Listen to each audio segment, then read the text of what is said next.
So, Amanda, you are the Audrey Irmas Director of the LGBTQ Gender and Reproductive Justice Project at the ACLU of Southern California.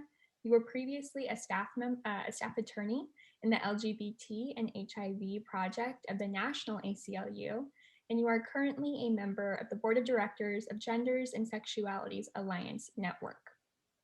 The World Health Organization states, as a social construct, gender varies from society to society and can change over time. We currently live in a cis-normative society with strong presumptions about maleness and femaleness. Before we delve into various transgender-focused policies, what should our audience understand about concepts and identities related to gender? Well, first of all, thank you for having me and thank you for taking on this subject. I think I want to talk about a few words and also a few numbers to give context. Gender identity is the gender you know yourself to be, which could be male, female, little of both, neither, different from person to person, but every individual has a gender identity. A transgender person is someone whose gender identity is different from what was assumed based on the sex they were assigned by a doctor at birth. And then a cisgender person is the opposite of that, someone whose gender identity does match what was assumed about them when they were born. Gender expression is different from gender identity, but also sometimes relevant in policy. Gender expression is about how you show your gender to the world. It might be a matter of what you choose to wear or how you speak or carry yourself, things like that, that relate to gender expectations. And then non-binary is a gender identity referring to folks who are not male and not female. Again, might identify as some of both or something else altogether. And finally, gender non-conforming refers to people whose gender in some way departs from stereotypes. And that might be a matter of gender identity, it might be a matter of gender expression, it might really be more about how they are perceived. And that incidentally is the category I put myself into. But all of those vocabulary words can be important in understanding the policy that we're talking about. And then in terms of numbers, experts have estimated there are about 1.4 million transgender people in the United States right now. Of those, about 200,000 live in California. California has the second highest percentage of trans folks of any state. And unfortunately, this is a group of people who are still experiencing a lot of stigma and discrimination. A recent survey found that a third of transgender people living in California were living in poverty, which is much higher than for the cisgender population. About 30% of people who are transgender have experienced homelessness at some point in their lives. And also nationally, about 41% of people who are transgender have at some point attempted suicide. So there's a lot of work that still needs to be done. Meanwhile, there was a survey of youth in California recently that said 27% are gender nonconforming. And that's pretty high. So that to me is a sign that the rigid gender binary you mentioned may be softening. Yeah, thank you, Amanda, for those, numbers and statistics. I don't think that we hear about this often, and we should hear about this often, right? And so thank you for bringing some of those terms out and some of those numbers to us as well. We really wanted to focus on the transgender community today and some of the issues that are affecting the transgender community. So I wanted to shift gears a little bit and sort of address the topic of violence against the transgender community, specifically Black transgender women, which I think are, as we've seen and we've heard and we've known, they're often neglected when having these conversations. Just last summer, 6 Black trans women were found dead in 9 days in the United States. And so we really wanted to sort of ask you, what can be done to protect the lives of transgender people, again, focusing it really on Black transgender women, and how can we end this epidemic? Yeah, thank you for bringing this up, and thank you for focusing it in on Black trans women who are experiencing the worst of the violence. Of course, trans women who are also Black are at the intersection of 2 different sets of stigma and discrimination and economic marginalization. Right. And I think there's a really unfortunate cycle where people who experience discrimination and trauma end up economically marginalized. And if you're economically marginalized and having trouble in the sort of traditional job market, then you're going to have to do something to survive, and you may end up caught up in a criminalized economy like sex work and or drugs. And then when you come in contact with the criminal legal system, that's going to cause more problems, more trauma, make it even more difficult for you to get a more traditional job. And that whole cycle puts people at an extremely high risk of violence and death. And so to solve those problems, they are deep and complicated, but at least part of what we need is to reimagine public safety and to direct resources toward education, healthcare, mental health supports, and housing, so that people have their needs met in those areas, and those resources can come out of what we are currently putting toward police and jails. And within that, I also wanted to lift up the need to decriminalize sex work, because so many of the problems encountered by Black trans women have to do with either actually being involved in the sex trade or being profiled or perceived as having been involved in the sex trade. And because it's criminalized, it's not really safe for people who get into a bad, violent situation to call the police or seek help. And we really need to fix that. Bigger picture, I also think it's really important in thinking about how to solve these problems to listen to trans women of color and follow their leadership. One example of that, in California this past year, a law passed called AB 2218, which was unique as far as I know. The coalition leading the fight for it was all trans-led organizations. That bill created the Transgender Wellness and Health Equity Fund. And what it will do is put California state resources specifically towards supporting the health and safety needs of the trans community. There needs to be more work on this still. In fact, what that bill did was create an account, and the state still needs to budget money to put into that account. So we've still got work to do, but that was a huge step forward just in terms of acknowledging that this is a community with very specific needs. And a number of organizations that are transgender led have been studying these issues and putting out plans or agendas for what kinds of policy solutions would get at the root causes of the violence. I would recommend people check out the policy agenda published by the Trans Latina Coalition, and also the Trans Agenda for Liberation published by Transgender Law Center. Thank you so much for those resources. I will do my best to link those in the description below. So hopefully that will just be a click away for those watching and listening. Thank you also for bringing up, I did not know that about the Equity Fund.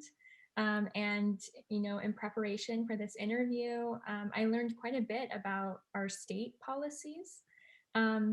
And so I'd love to talk about Vice President Harris, who used to represent the state of California in the Senate.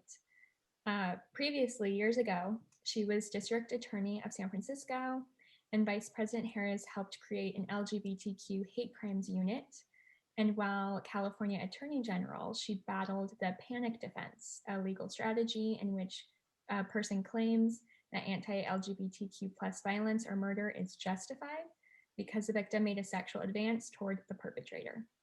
However, on the other end of the spectrum, also during her time as Attorney General, Harris's agency fought to deny Michelle Norsworthy, a trans woman incarcerated in a man's prison, medically necessary surgery for her gender dysphoria. Can you speak to this violation of rights under the 8th Amendment to the US Constitution, and maybe just share your thoughts on how the state and the country should protect the rights of the incarcerated transgender community? This is a great question because it brings up two different important policy areas. So first, I'll talk about healthcare for trans folks. Healthcare, which can include hormone treatment and sometimes also surgery, is medically necessary for some transgender folks, not everybody.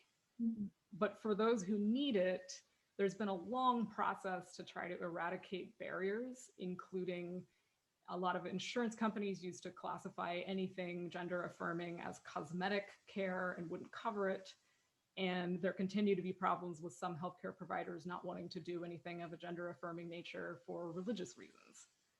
it is now clearly the law in California that hormones and surgery and mental health care that's specific to gender transition must be covered, equivalent to how similar care for other medical needs would be covered.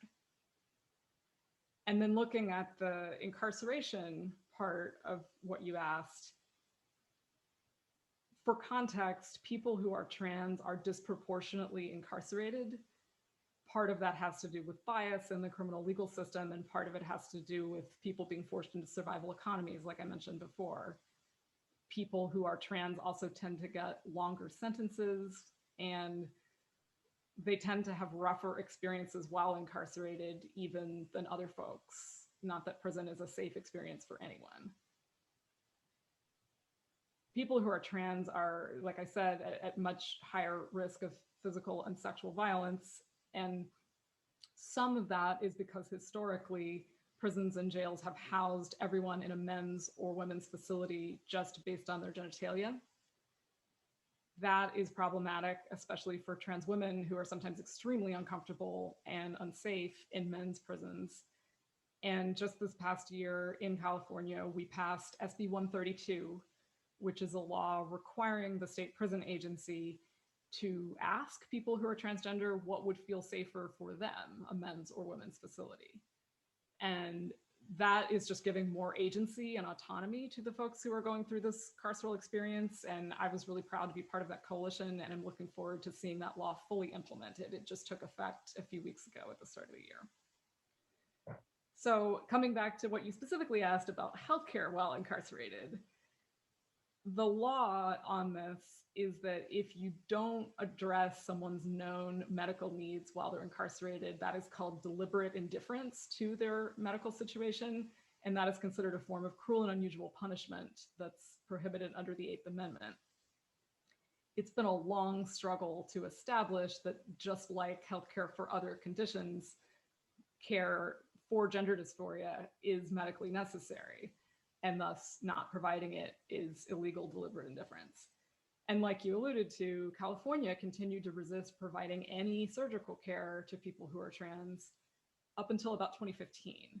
And at that point, I settled some lawsuits because they had been losing the lawsuits, and established a policy that says people who are trans and need gender affirming surgery can apply to a sort of panel of medical experts to get it. Unfortunately, since then, a whole lot of people have applied, and the majority of them have been rejected for surgery. So there's still, again, this is an example of a thing where a lot more work is needed to get the policy that looks pretty good implemented well. And also we continue at the ACLU to hear from a lot of people in county jails who are having trouble getting even gender affirming hormones, much less surgery. So the law looks pretty good, but there's a lot of work to be done to make sure that the reality lines up with that. Definitely. And just like how you stated before, it's important that we listen to the trans community. And so I think passing these policies and these laws, it's sort of putting our foot into the door, but at the same time, there's a lot of factors that are deterring equality for trans community. And as you stated, there's still a lot of work to be done. But thank you again for bringing up those policies. I've never heard of them. I've never, heard about them. I've never, seen the work being done behind. And so thank you for bringing that up. Maddie and I, we're public policy students. And so we study public policy, sort of how they're, created, why they're created, how they're enacted. And also, what are the effects of these policies, both negative and positive. And so when we were really excited for you to come on the podcast and sort of talk to us. And we were really interested in learning about inclusive policies, just as the ones that you stated, and we really wanted to know more about, if there has been any policies or laws that have been implemented, as you stated, that are inclusive to the transgender community, to sort of uplift them as well. For example, in 2013, California passed a law requiring access to bathrooms, locker rooms, and sports teams for public school students in accordance with their gender identity, which the Federal Department of Education said was the first in the nation. California has also passed laws requiring content about trans people to be included in both social studies and sex education curricula. we really wanted to ask, when passing these policies, and specifically this one as well, what does it mean for the next generation? I love talking about this part because it's positive. Some of these policies are reacting to things that have happened to someone that are horrible, but if we can build up and make things better for the next generation, that's really what it's about. Mhm. I think all three of the laws you mentioned are really important because of the way they create a more inclusive school community and allow people to feel more comfortable and better able to focus on learning regardless of their gender, identity, expression, etc. The first one that you mentioned was called AB 1266, the Student Success and Opportunity Act, saying that students' gender identity needs to be honored in terms of their participation in activities and access to facilities. And that became law statewide at the beginning of 2014, but the law actually just tracked the way that was already working in many of the major school districts like San Francisco Unified and LA Unified.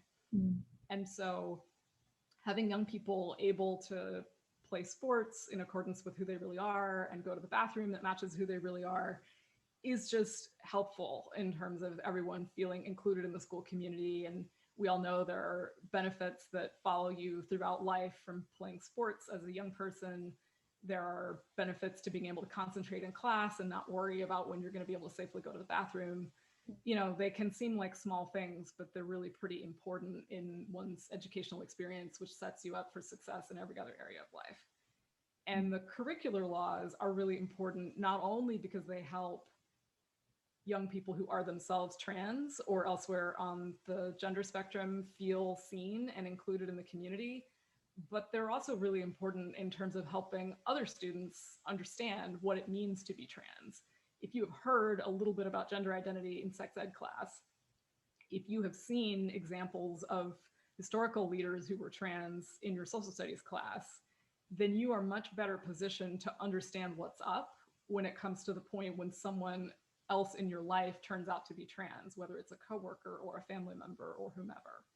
And so those laws are important, I think, not only for the ways that they benefit students who are trans, but also everyone else who needs to understand that some people are trans. Yeah, and when passing these laws, specifically in California, how do you think that this encourages or influences other states to also implement similar policies that can have, these positive benefits? Yeah, we often talk about California as a policy laboratory and California as a place where it's sometimes possible to pass things that from the perspective of other states look hard. And then if it's been successful in California over a period of a few years, maybe that will help in the other states with making the case that it's not that hard and it's worth doing. We've seen that happen. For example, Washington state recently passed a comprehensive sex ed law that looks pretty similar to California's. New Jersey has passed something requiring LGBT inclusion in social studies, analogous to what we had done before.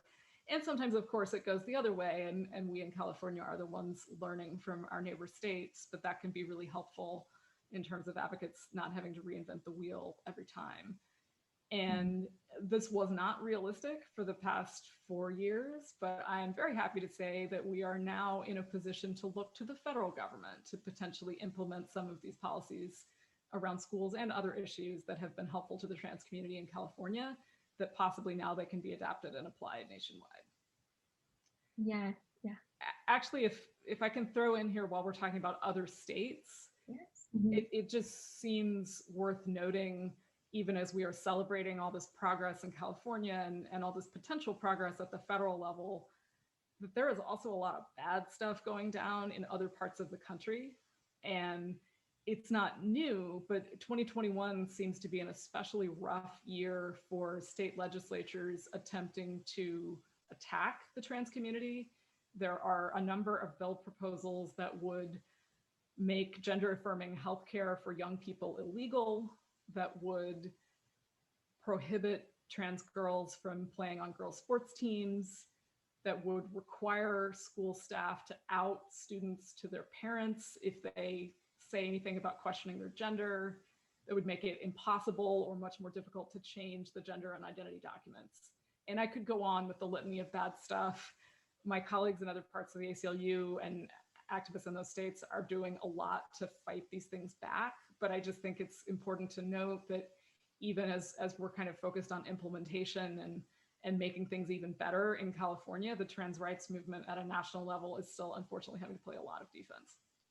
I had recently seen an article talking about a trans woman, I believe, wanting to join the sports team, I think in Texas, and they weren't allowing her. They were discriminating against her, and so it's very much real and it's very much alive, right? These things are happening, and we may not see it in California, right? Or we may, but it's definitely more likely, how you said, in other parts of the country. Yeah, and where an inclusive policy is in effect in California and has been for a while, such as on the topic of sports teams, it's been 7 years. The sky has not fallen. The women's sports leagues have not, in fact, been taken over and dominated by only trans girls winning all the competitions. And so if we could just get folks in other states to see and recognize that, I think it would help. Definitely. I will also add on the national level, I saw the nominee for the Department of Education was being interviewed, I suppose, or questioned by the Senate, and Senator Lindsey Graham went in on him saying, yes, trans women can play on the girls' team, and trans, men can play on the boys' team. And so I just saw that the other day, exactly what you were saying, that in other parts of the country or nationally, it was shocking, and it was something used against this nominee. So here's hoping that pattern will continue, and Secretary Cardona will be a strong leader for the rights of trans students at the Department of Ed. And while we're talking about confirmation hearings, Dr. Rachel Levine, coming from Pennsylvania, who is herself trans, has been nominated to a position in the new administration's Department of Health and Human Services. So I'm hoping she will get a chance to lead as well. Wonderful. Yes, representation and listening to them and them reaching out to communities. I think that is wonderful. Thank you for mentioning that. To wrap up this interview, while we're on the topic of national policies and the federal government, President Biden has signed an executive order a few weeks ago directing all federal agencies to treat discrimination against LGBTQ people as prohibited sex discrimination, which may have been the farthest reaching federal action on these issues in history. He also lifted a ban on transgender individuals serving in the military. What else do you believe the Biden administration should prioritize in regard to transgender rights and protections? Yeah, that executive order was huge. It's so important, just as a rhetorical matter, to make clear that we are leaving the battle days of the last 4 years of the federal administration deliberately attacking trans people and other marginalized communities. And we're in a new place of acknowledging that sex discrimination is banned under many different federal civil rights laws. And in every single case, that includes it's illegal to discriminate against someone for being trans. And the Supreme Court spoke to that last summer in an employment case. The previous administration had tried to argue that that wasn't going to apply in other contexts. The executive order helps make it clear that that's not a fight this administration is going to even try to have. It would be helpful if Congress would pass the Equality Act, which would make explicitly clear across various federal civil rights laws that gender identity, gender expression, and sexual orientation discrimination are all prohibited. And that would close some other loopholes in terms of protection of women under the Civil Rights Act and so forth. But the executive order and the kinds of things that federal agencies have the authority to do without Congress are also really important. And just as a few high points there, I think HUD can take action in the area of housing and homeless shelters and make very clear that homeless shelters can and should treat trans women as women and trans men as men. And if the shelter is sex segregated, handle that accordingly. In terms of healthcare, it's important for the administration to use the Affordable Care Act's discrimination provisions to crack down on healthcare providers that aren't providing adequate care to the trans community or aren't doing it in a culturally affirming way. In terms of jails and prisons, the Federal Department of Justice has a lot of authority there, and they need to be enforcing the Prison Rape Elimination Act including the part of it that says at any jail or prison receiving federal funding, which is most of them across the country, anyone who comes into custody who's transgender needs to be asked, where would you feel safest? And their own view needs to be given serious consideration. Mm-hmm.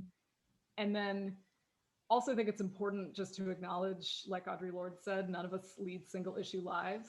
So some of what this administration needs to do to meet the needs of the trans community isn't going to have the word transgender or gender identity in it.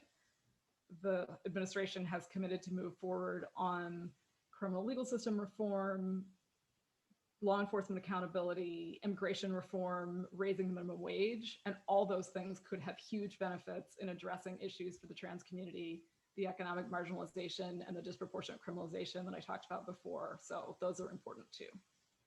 And then the last thing I wanted to mention, going back to this concept of California as a policy laboratory, in California, as of 2017, we passed a law saying that for all state ID purposes, like birth certificates and driver's licenses, first of all, your gender is what you say it is, and you don't need a medical verification to confirm who you are.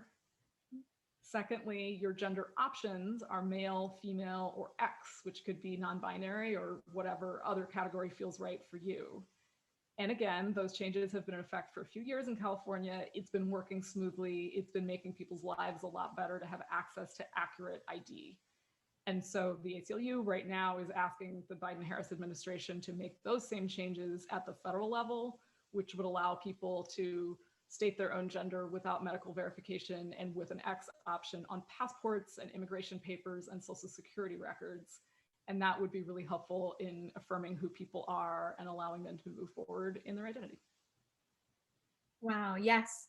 I did not know about some of those. I did not know that ACLU was working on that. And I am hopeful for these next 4 years for so many issues. As you said, a lot of issues are mixed and affect more than, just law enforcement. Well, just, it'll affect plenty of communities as well as law enforcement. So I'm really excited to see what happens. And I hope with some representation and outreach and advocacy, we can really see some change, and hopefully through Congress, as you said, hopefully some permanent change, and that we're voicing, again, this needs to happen and this is important. So I really hope that can happen. I just want to thank you so much for joining us. I learned so much, and I know our audience will, and I think this is really important. So just thank you. And thank you for the work that you do every day for the ACLU. Thank you again for covering this topic. Thank you for having me, and thank you for spreading the word about policy in general.